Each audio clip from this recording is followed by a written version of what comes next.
Aka, mashinani motori ketib qoldi. Qarz kerak. Nechi pul? $200. Mayli. Faqat bitta shartim bor. Tilxat yozib berasan. Nima yozay? Men Bo'stonov Sarvar o'z akamdan qarz olib, oramizni uzdim.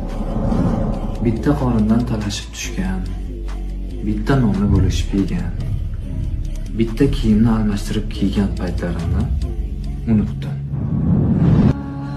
Ha, tilxat deganim og'ir bo'ptimi? Qarz so'raganing menga ham shunaqa og'ir bo'pti. Aka-ukalarning o'rtasida qarz degan narsa bo'lmaydi. Aka, sizni yaxshi ko'raman. Bolalikdan birga o'ynagan akam o'yinchoqlarga